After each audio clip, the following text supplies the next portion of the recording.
이번 여름에 지구촌에 큰 스포츠 행사가 있습니다. 리오 올림픽이 다가오고 있습니다.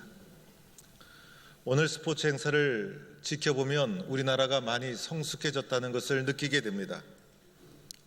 과거에는 승부에 집착해서 수단과 방법을 가리지 않고 이기려고만 했습니다.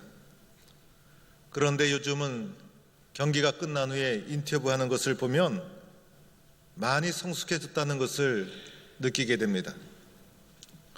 인터뷰하는 훌륭한 선수들의 특징이 두 가지가 있습니다.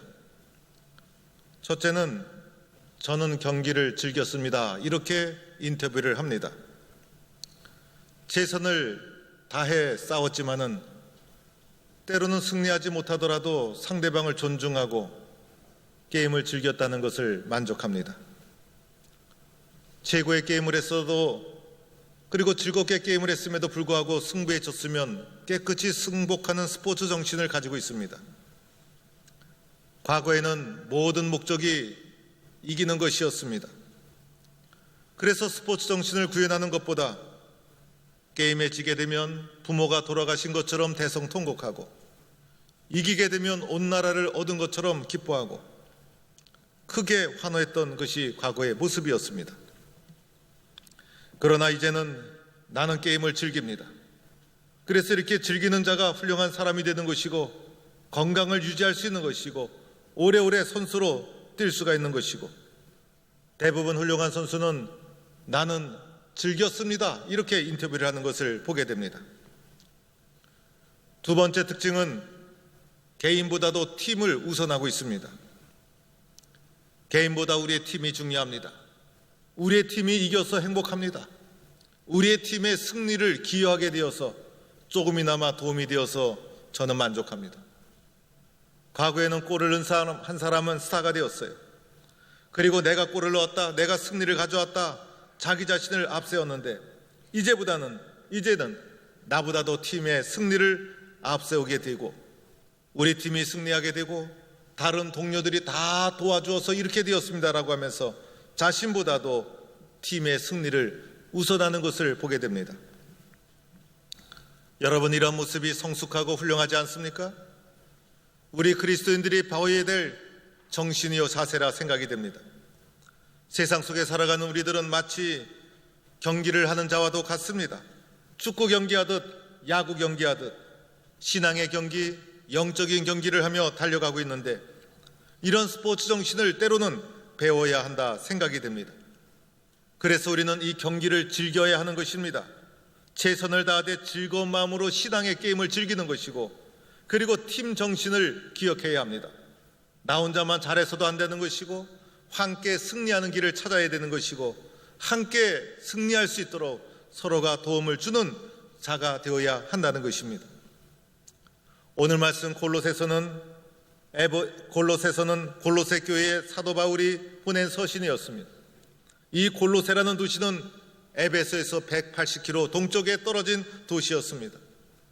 그런데 이 골로새는 바울이 방문한 적이 없었던 유일한 도시였습니다.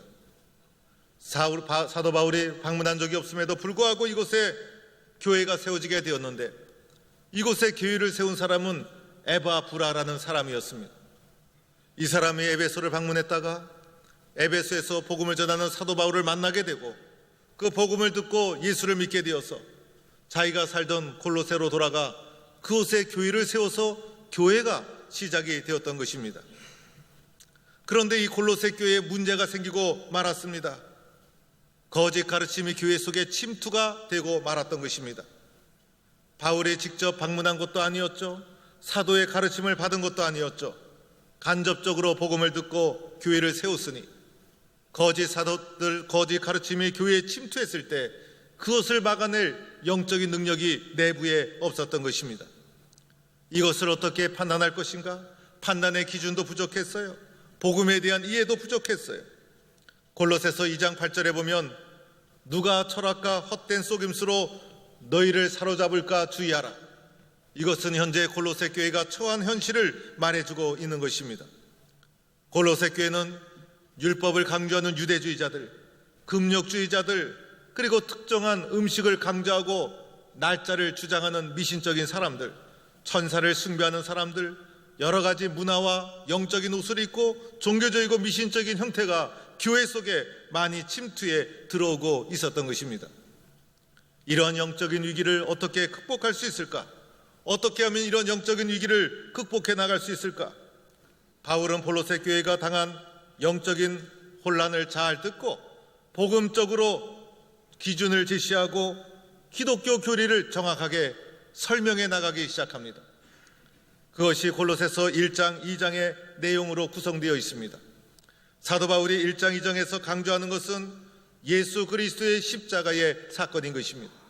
예수 그리스도가 만유의 주시고 예수 그리스도를 통해서 어둠의 권세에서 빛의 자녀로 거듭나게 되었던 것이고, 예수 그리스도께서 세상의 권력과 권세와 모든 것을 물리치고 우리를 새로운 삶으로 인도해 주셨다는 것입니다. 골로새서 1장 13절에도 우리를 흑암의 권세에서 건져내서 그의 사랑의 나라로 옮기셨다. 우리가 과거에는 흑암의 권세에 있었지만은 이제 그 사랑의 아들의 나라로 옮겨진 사람이 되었는데, 그 가운데 우리를 옮겨주신 분이 바로 예수 그리스도이시라는 것입니다. 예수 그리스도는 하나님의 형상이요 모든 피조물보다 먼저 나신 분이요 만물이 다 그로 말미암아 지음을 받은 것이고, 그 십자가의 피로 우리를 화평케 하시고 하늘에 있는 것이나 땅에 있는 것이나 모든 것이 그리스도 예수 안에서 화평을 이루었다는 것입니다. 골로새서 1장 2절 1장과 2장을 살펴보면 철저하게 예수 그리스도의 중심에 복음을 증거하고 있습니다. 예수님 안에 세상의 모든 지혜와 지식이 담겨 있다는 것입니다. 세상의 그 모든 것은 초등학문에 불과한 것이고, 세상의 초등학문과 불과한 것에 현혹되지도 말고 따르지도 말고 숭배해서도 안 된다는 것입니다. 예수 그리스도를 떠나서 미신적인 것을 두려워하거나 그리고 그런 것을 추종해서도 안 된다는 것입니다. 철저하게 예수 그리스도의 중심의 말씀을 전하고 있는 것입니다. 예수 그리스도만이 유일한 분이요 예수 그리스도가 최고의 지식이요 예수 그리스도가 가장 고상한 분이요 예수 그리스도께서 모든 것을 성취한 분이시요 예수 그리스도만이 우리를 구원으로 인도하시는 유일한 분이라는 것을 1장과 2장에 걸쳐서 철저하게 말씀해주고 있는 것입니다. 그리고 나서 그 터전 위에서 오늘 3장 말씀을 하고 있는 것입니다. 3장 말씀에서는 그 결과 우리는 어떻게 살아야 하는지, 그 결과 우리는 어떻게 살아야 하는지, 어떻게 사는 것이 올바른 믿음의 삶인가를 말해주고 있는 것입니다. 먼저는 3장 1절에 이렇게 우리에게 말씀해 주시고 있습니다. 그러므로 너희가 그리스도와 함께 다시 살리심을 받았으면, 그러므로 너희가 그리스도와 함께 다시 살리심을 받았으면 하면서 3장이 시작되고 있습니다. 여기서 중요한 단어는 그리스도와 함께라는 단어입니다. 그리스도와 함께 뗄래야 뗄 수 없는 존재가 되었다는 것입니다. 이제 우리는 그리스도와 함께 다시 살리심을 받은 존재라는 것입니다. 그리스도가 내 안에, 내가 그리스도 안에, 예수님과 나는 뗄래야 뗄 수 없는 새 사람이 되었다는 것이죠. 3절에도 내 생명이 그리스도와 함께, 4절에도 그리스도와 함께. 그래서 3장에서 이어지는 우리들의 개인적인 삶을, 자세를 권면하면서 우리들에게 주어진 새로운 신분이 있는데, 그것은 그리스도와 함께 살게 된 새 사람이 되었다는 것입니다.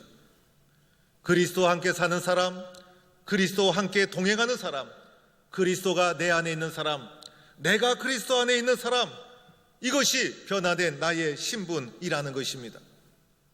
그리스도와 함께 다시 살리심을 받았다는 것이죠. 다시 살리심을 받았다는 것은 죽었던 적이 있다는 것을 전제하고 있는 거예요.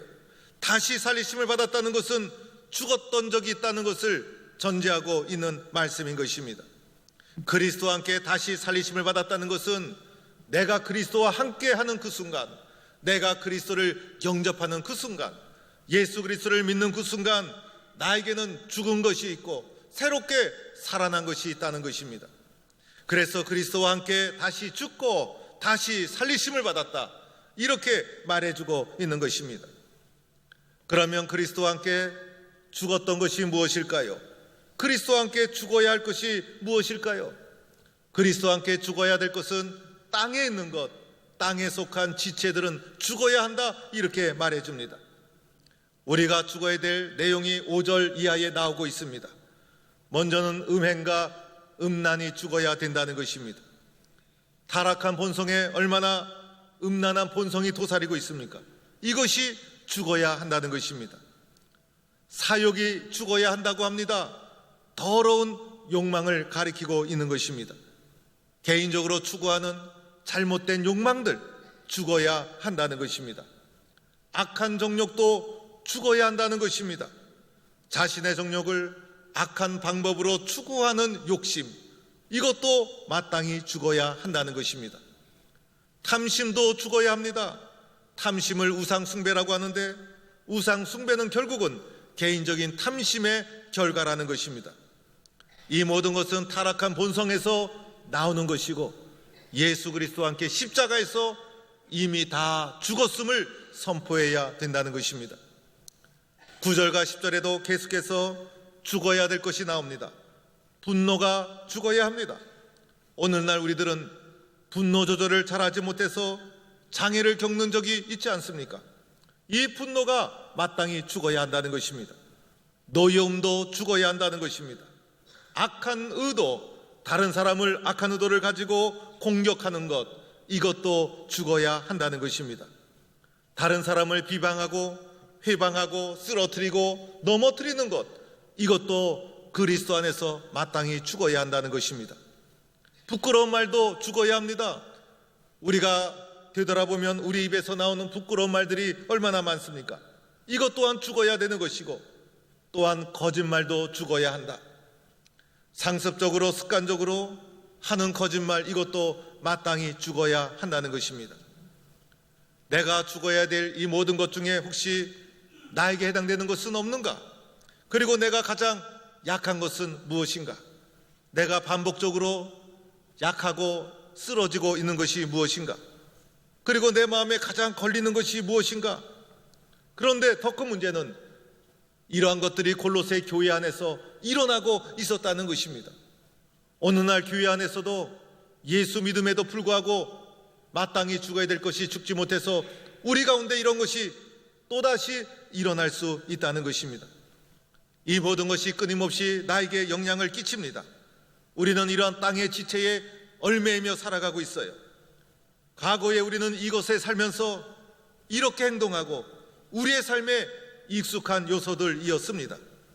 우리의 삶에 익숙한 것들이기 때문에 기회만 있다면 다시 우리 속에서 되살아날 수가 있는 것들이었습니다. 이런 것들을 어떻게 해야 하는가?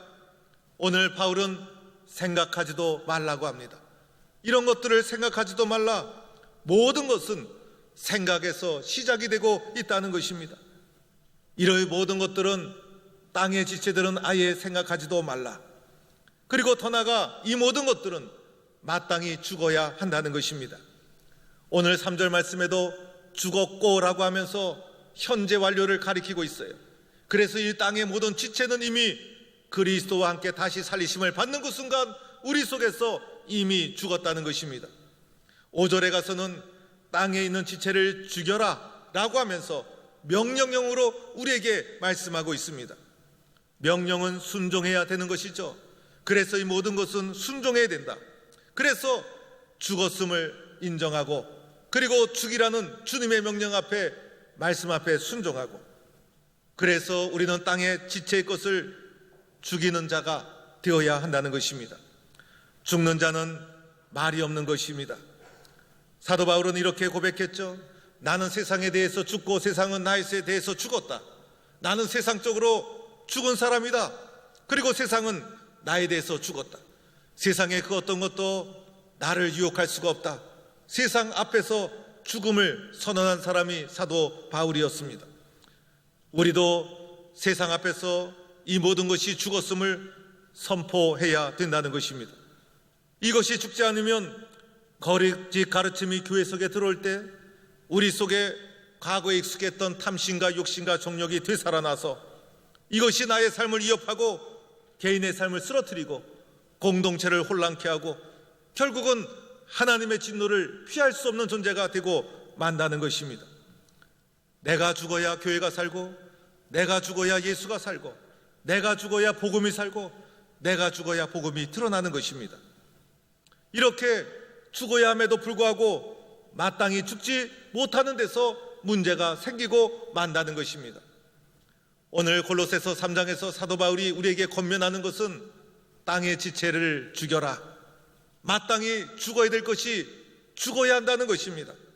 내가 죽어야 예수가 살고, 내가 죽어야 교회가 살고, 내가 죽어야 복음이 산다. 이런 말씀을 기억하고 땅의 지체를 죽이는 성도가 되어야 합니다.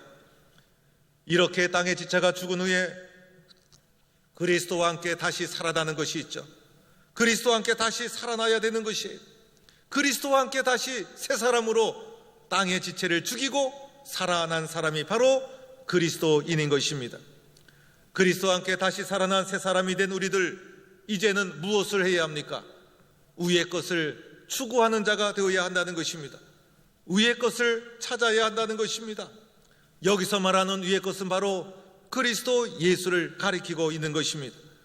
예수님을 생각하고, 예수님을 사모하고, 예수님을 본받으려 하고, 예수님의 성품을 배우려고 하고, 예수님이 보여주신 대로 그 길을 걸어가고, 예수님 때문에 기뻐하고, 예수님 때문에 감격하고, 우리의 삶의 중심에 예수님이 있어야 된다는 것입니다. 내가 살아있다면 우리는 무언가를 추구하는 자가 되는 것이에요. 세상에 살아있는 모든 존재는 무엇인가를 추구할 수밖에 없는 것입니다. 내가 살아있는 성도라면, 내가 살아있는 그리스도인이라면, 내가 살아있는 새 사람이라면 그리스도께서 계신 그곳을 바라보고 사모하고 추구하는 자가 되어야 한다는 것입니다. 이것이 우리들의 기본적인 삶이 되어야 한다는 것입니다. 따라서 그리스도 안에서 과거의 옛사람이 죽고 새 사람으로 새롭게 태어난 우리들은 땅의 지체를 죽이고 위의 것을 사모하는 삶을 살아가는 것, 이것이 그리스도인들의 가장 기본적인 삶의 태도라는 것입니다. 그 청년 바보 의사 안수연이라는 책이 있습니다. 여기에 소개된 의사 안수연은 33살에 그만 유행성 출혈로 짧은 삶을 마감한 젊은 의사였습니다. 33살의 안수연 의사가 죽고 나서 3년 뒤에 그의 죽음을 안타까워한 동료 의사가 그에 대한 여러 자료와 그가 어떻게 살아왔는지 그의 삶의 발자취를 모아서 책으로 엮어서 책 제목을 그 청년 바보 의사 안수연이라는 책을 발간하게 되면서 이 청년에 대한 삶의 모습이 세상 속에 알려지게 되었습니다. 책 제목이 말해주고 있죠. 바보 같은 삶을 살았다는 거예요. 세상적으로 보면 바보 같은 삶을 살았다는 거예요. 그런데 바보 같은 삶을 살았음에도 불구하고 이 젊은 의사의 죽음이 너무 안타까워서 책으로 발견해서 오래오래 기억하고자 하는 것은 바보 같은 삶을 살았음에도 불구하고 그러나 닮고 싶은 분이었다는 것입니다. 정말 닮고 싶은 분이었기 때문에 이 사람의 삶을 기억하기 위해서 그 청년 바보 의사 안수연이라는 책으로 세상 속에 알려지게 되었습니다. 이 젊은 의사가 33살에 그만 갑자기 죽게 되었습니다. 그가 죽었을 때 조문객이 자그마치 4,000명이었다고 합니다. 청소부 아줌마, 구두 닦기 아저씨, 교회 선후배, 간호사, 동료의사, 병원 직원 등 무려 헤아릴 수 없을 정도의 조문객들이 밀려오는데 영락교회 청년이었는데 한경직 목사님 이후로 이렇게 많은 조문객이 온 적이 없었다는 것입니다. 이 청년은 어릴 적부터 영락교회에서 신앙교육을 받으며 성장했습니다. 예수님 닮기를 소망했던 믿음의 신실한 청년이었습니다. 의대에 진학하고 의사가 되어서 의료 선교에 앞장서게 됩니다. 교회 내에 의료 선교부를 만들고 많은 봉사를 헌신하게 됩니다. 군의관으로 복무하면서도 많은 봉사를 하게 됩니다. 구두 닦는 아저씨에게도 90도 인사하는 의사였다고 합니다.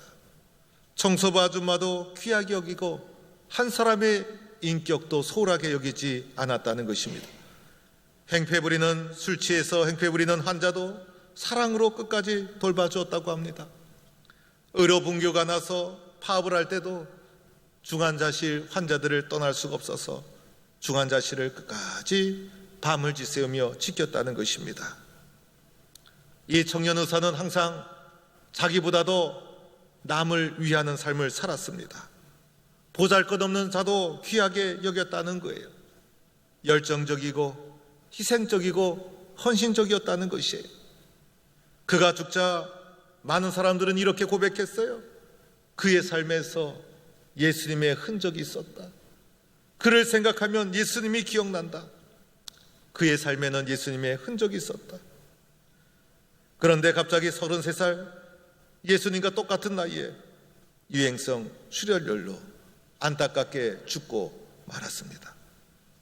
세상 속에서 바보처럼 살았지만은 가장 큰 영향을 끼쳤던 사람, 바보 같은 삶을 살았지만은 모든 사람이 닮고 싶었던 사람, 그가 죽게 되자 모든 사람이 안타까워했어요. 우리는 이렇게 생각할 수 있어요. 하나님, 왜 이렇게 귀한 청년을 일찍 데려가셨습니까? 그런 안타까운 마음이 우리 속에 있을 수밖에 없어요. 그런데 그보다 더 큰 영향력을, 그보다 더 큰 감동을, 그보다 더 큰 본을 수많은 사람들에게 보여주어서 많은 사람들로 하여금 나도 그렇게 살아야지라는 강한 도전을 이 청년의 삶을 통해서 하나님은 우리에게 주시고 있는 것입니다. 오늘도 세상 곳곳에 말씀과 믿음을 가지고 위의 것을 추구하며 살아가는 사람들이 수없이 있다는 것을 우리는 기억해야 합니다. 우리는 세상 속에서 약해지거나 낙심하지 말아야 한다는 것입니다. 사랑하는 성도 여러분, 우리는 땅의 것을 죽이고 위의 것을 추구하는 삶을 즐겨야 합니다. 이렇게 살아가는 것이 즐거워야 합니다. 예수님과 동행하는 것이 기뻐야 합니다.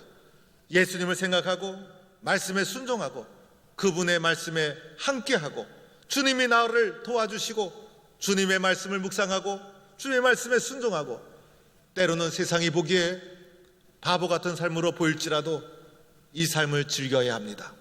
이렇게 사는 것이 기뻐야 합니다. 이렇게 사는 것이 행복해야 합니다. 그리고 우리는 함께 팀을 생각해야 합니다. 나 혼자 인생을 살아가는 것이 아니라는 것입니다. 나에게는 함께하는 팀이 있다는 것입니다. 우리는 영적으로 보면 예수라는 유니폼을 입은 영적인 한 팀입니다. 험난하고 그리고 복잡한 이 세상 속에서 내가 속한 예수라는 팀이, 내가 속한 동북교회라는 팀이 승리할 수 있도록 팀에 기여를 해야 한다는 것입니다. 팀을 위해서 헌신하는 자가 되어야 한다는 것입니다. 그리하여 세상을 변화시키는 하나님의 사람으로 쓰임받는 성도가 되기를 주의 이름으로 축원합니다.